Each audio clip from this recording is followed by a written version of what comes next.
President Obama announces his New Year's resolutions geared towards working with the new GOP-led Congress. I'm Francesca Page, and this story tops your Newsmax Now update. According to an article in the Wall Street Journal, the president hopes to abstain from issuing executive orders in 2015.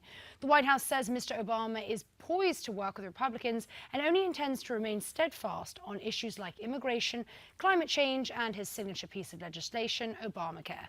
President Obama will deliver the annual State of the Union address in a few weeks. Senator Harry Reid is having a rough start to the new year. The Democratic senator had to spend the night at a Las Vegas hospital after a piece of exercise equipment he was using broke and caused him to fall. Reid suffers several broken ribs and broken bones in the face.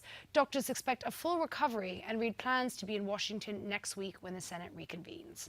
Now over in Indonesia, where the bodies of 30 victims of Air Asia Flight 8501 have now been recovered.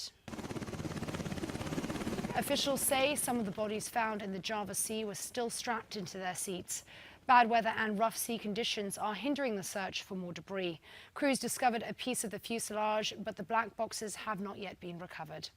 Back here in the U.S., former New York Governor Mario Cuomo is being remembered today. The three-term governor passed away last night. He recently suffered a mini stroke and had been sick for several months. He was 82 years old and died just hours after his son Andrew took the oath of office for his second term. I, Andrew M. Cuomo, do solemnly swear. In his address yesterday, Governor Andrew Cuomo talked about his father.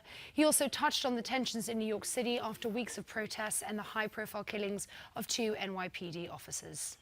Law enforcement officials have been wrongfully targeted and even assassinated.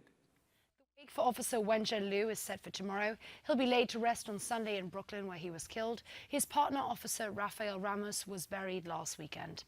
In California, illegal immigrants can start applying for driving licenses today. The program was approved last fall, and California officials expect nearly 1.5 million illegals will apply for the specially marked licenses over the next 3 years. And in Florida, a federal judge rules that same-sex couples can start applying for marriage licenses as early as next week. And Florida State University's quarterback, Jameis Winston, gets taunted after a loss to Oregon.